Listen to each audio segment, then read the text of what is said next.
Hey, what's going on, everybody? Andy here, and today I've got 25 brand new tips and tricks that you'll wish you knew sooner in RavenQuest. Movement escapes, secret UI tricks, and plenty more ways to improve your efficiency on your grind in RavenQuest. If you're new here, make sure to use my referral link down in the description. It'll support me and the channel, as well as give you a head start. Thank you. My first tip with you guys has to do with running away from mobs, or basically kiting better. Mobs cannot move diagonally like players can. So if I just pull this Goliath and let him chase after me, if I was to just run in one direction, he pretty much stays right on me and is able to get most of his attacks off.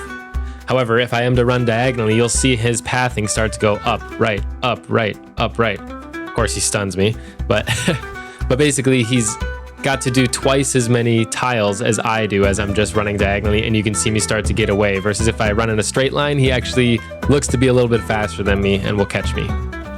So whether you're literally running for your life or just trying to kite better or more effectively, definitely run diagonally away from mobs. A question I get on my streams a lot is, Andy, what are those yellow, white, or the red combat floating texts? Basically, the white text is your basic attacks when they do not crit. The yellow numbers are your skills when they do not crit. The green numbers are you healing when they do not crit, or the light green, I should say. And the critical ones are pretty obvious. That is the orange attacks. Now, if your basic attack crits, it is the same color as your abilities critting. So it can be a little bit hard to tell whether that crit was from a skill or a basic attack. But when your heals crit or like your lifesteal crits, it'll show up as the explosive green. One really nice quality of life tip is being able to actually click on the screen to move or click on the mini map to move. I believe there is a setting, click to move, as well as smart walking that you'll want on. But basically, you can scroll out on your mini map as far as possible and click on anywhere on the map, and your character will path there. Super, super convenient when you just want to look through a menu while you're on your way somewhere, or you're just lazy and don't want to hold your buttons.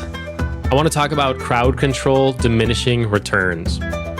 Pulling up this old patch note from RavenQuest, it is describing how crowd control diminishing returns happen. Basically, you'll never have a diminishing return on a push, pull, or interrupt. Slow is also always safe to use. Now for the hard crowd control, stun, fear, and snare will have diminishing returns with each other.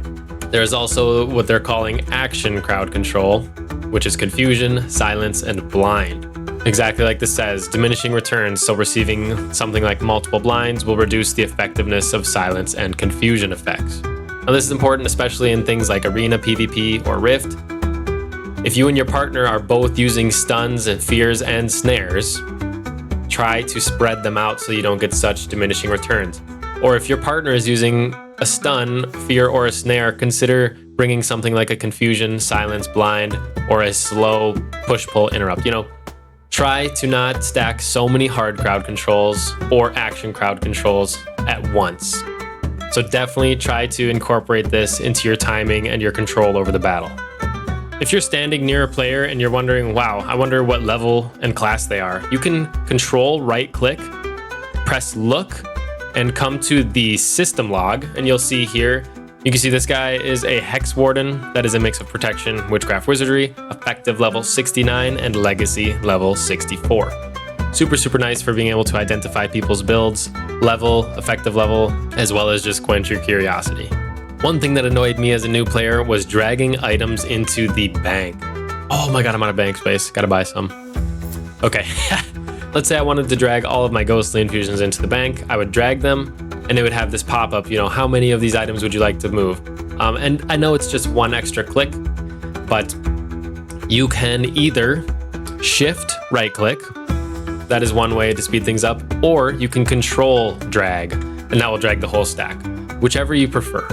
So shift right-click or control drag will help you quickly move things in and out of your bank. I heard this tip from a Giga Whale and have been unable to test it myself, but for any Giga Whales watching, I got you. If you have all of the backpack slots unlocked and you've renamed the tabs to something long, sometimes you'll have to actually scroll through the backpack tabs just to get to the one you want. and dragging things from tab 1 to tab 8 is a pain. Shout out to Nugs for this tip. He mentions that if you name your bag with a very short, very tiny text name, such as I or 111, all 8 tabs will fit without the arrows, and so you can drag across all your tabs very easily. Speaking of inventory tips, when you're looking to expand your inventory, sometimes this expand button is missing. All you need to do to make this pop back up is hit auto sort, and you should magically have that expansion opportunity again. This is sort of a fun little tip that I don't think a lot of players know. I discovered this completely by accident. But you can actually open the windows on your house and close them. You just walk up, right click on it. Kind of cool. My next tip is that Raven cards can actually be upgraded past legendary. When you're looking at a skill, it goes from common all the way up to legendary, and when you're upgrading a skill, you can see the Raven card rarity gets, +0, +1, +2, +3 once you've fully upgraded it. Now, it was my impression as a new player that you could only get it as strong as the legendary, but if you actually insert a legendary card and +3 it, the stats continue to rise. So skills with the perfect Raven card can be even more powerful than the legendary alone. I really wish I could show this one off, but sadly I don't have any legendary Raven cards. But yeah, if you want to totally min-max, legendary cards are the way to go, and you can continue to upgrade that skill beyond the legendary effect. My next tip is to do with the reputation bonuses and gemstones. If you guys didn't know, in the reputation menu, there is the ring mastery 1 and 2, as well as the amulet mastery 1 and 2.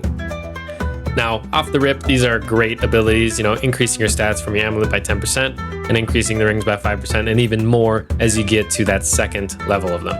But did you guys know that these also include and impact your gemstones? So here on my amulet, you can see I have a 20 precision gemstone. Well, when I have 10% plus 20%, basically a 30% bonus, not only is it increasing my base stats, that attack power and impact, but it's also going to affect your gemstone, so it will boost the precision.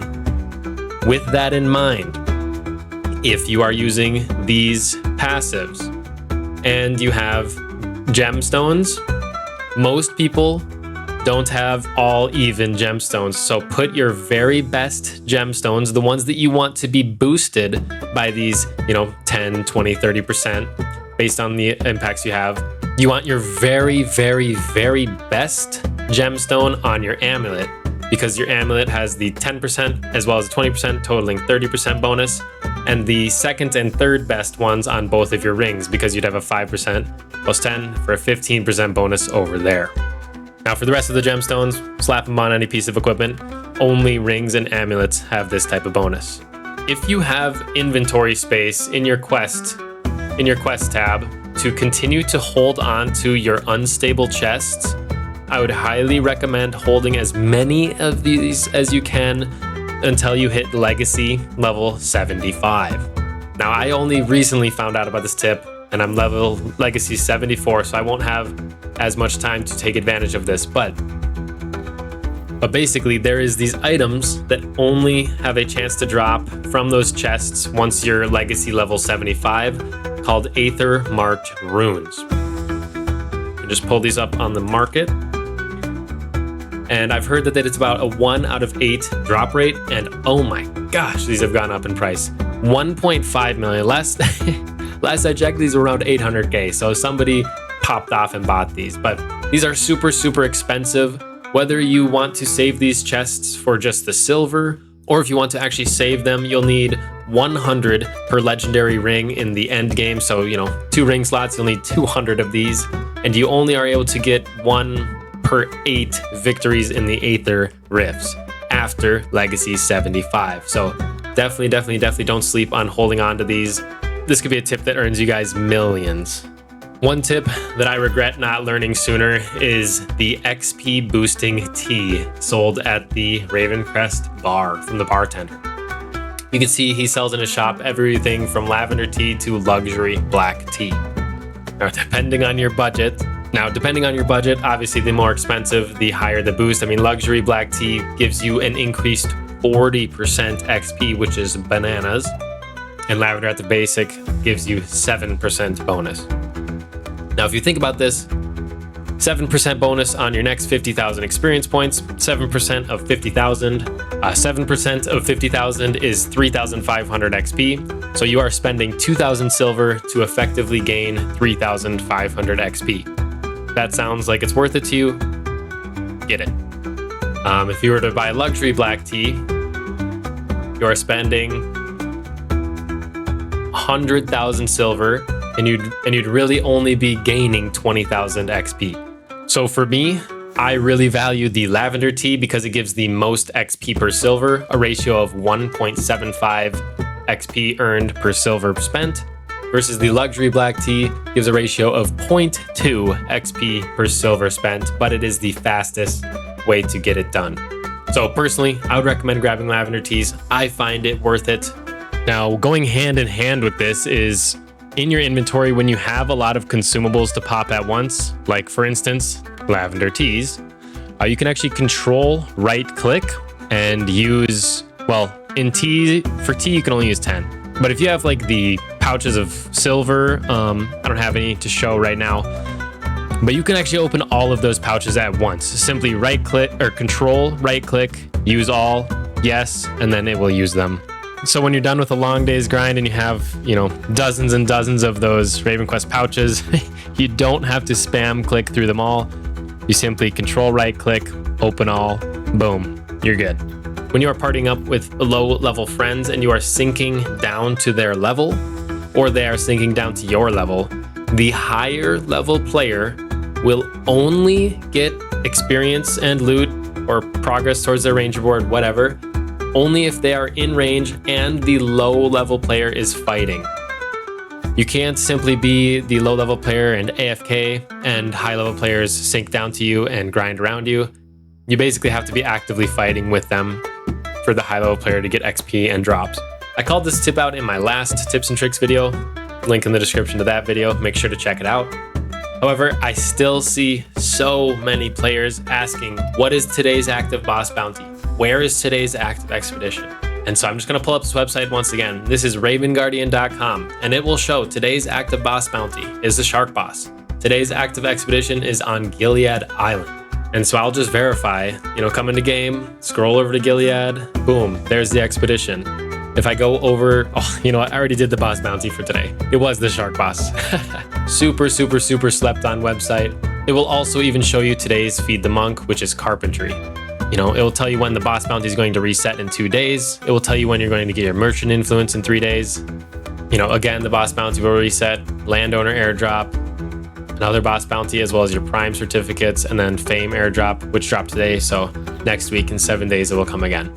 Also has super awesome things like an archetype build skill point planner, as well as a reputation point planner. If you see somebody asking in chat, what is today's boss bounty or active expedition, just point them to this video. If you are a new player, or basically under effective level 40, or you have archetypes that can bring you to under effective level 40, I think the range is like 33 to 37 is like perfect. But there is a mob type, Pummeldillos, down here in the spine, down here in like Jafar Hills and the spine, or maybe even High Galdos. But basically north of Drosnarda, easiest to run here probably from this spawn point, but right around here is Pummeldillos. There is no high level variant of Pummeldillos.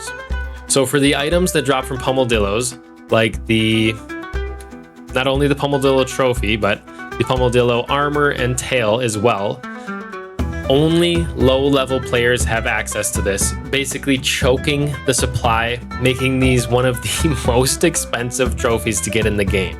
If you are a low level player, I would highly, highly, highly recommend, if you are grinding, in that level 30 to 40 range, grab some Mutant Looters tonics. Oh, these are the most expensive tonics too, because this is a popular grind. If you want to risk it, grab some Mutant Looter tonics, or if you just happen to have some, these are what affect Pummeldillos. And go ahead and just grind XP or grind loot drops on these Pummeldillos over in the spine. I mean, you're not guaranteed to get the 40 million trophy, but also just the cosmetic materials. I mean, I'll show this armor. One Pummeldillo armor, 25,000. And you could get multiple of these per hour if you're grinding effectively. And I'll pull up the Pummeldillo tail. Okay, that one's obviously not as high value. But the Pummeldillo trophy and Pummeldillo armor, super, super high value because that supply is choked and limited to lower level players. Now, this is obviously subject to change. You know, in the most recent expansion, they did add new mob spawns over to Astera, but there was no Pummeldillos still. My next tip, I actually can show off quite well, is when you get this fishing daily adventure board, or if you are trying to clear the Gilead fishing journal. Fishing takes a long time. I dislike fishing. My tip for you guys to speed this up and get it over with, you know, I'm going to have to fish 25 times for today, or for the Gilead fishing, oh my gosh, this took me forever to do this. But I cut it down a lot by using this tip. Pro tip, buy shrimp bait. Shrimp bait, none on the shop right now? You gotta be kidding me, dude. That's bizarre. Okay. I'm gonna go cook some. But anyways, shrimp bait. Super cheap to craft yourself, guys, if you do need this. But shrimp bait basically sets the chance of the next fish on your line of being a shrimp to 20%. So if you guys want to fish quicker, you can get this shrimp bait and you have 20% chance of your next fish being a shrimp. The fish minigame goes very, very quick. Another tiny bonus tip is once you have fishing bait in your inventory, to use it, you have to right click, set as fishing rod bait, and as soon as it has that green symbol, you'll know you did it right. Now, please note that the shrimp bait specifically will only work when you're fishing in the ocean, so we are going to find a quick spot to pull up here. Okay, I finally found myself a fishing spot. Okay, so let's see how fast it goes.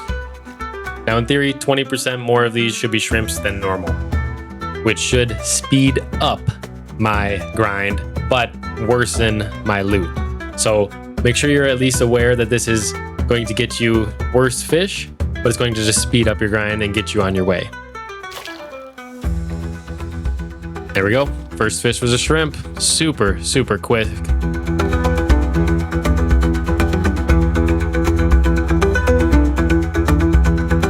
One last thing to mention, if you are doing this for the Gilead fishing island, you will have to fish around in the seas around Gilead Island, but as long as in the top right corner, or wherever your mini-map is, it appears to say Gilead Island for you, you will be in range and can indeed drop the rune fragments for the Gilead journal.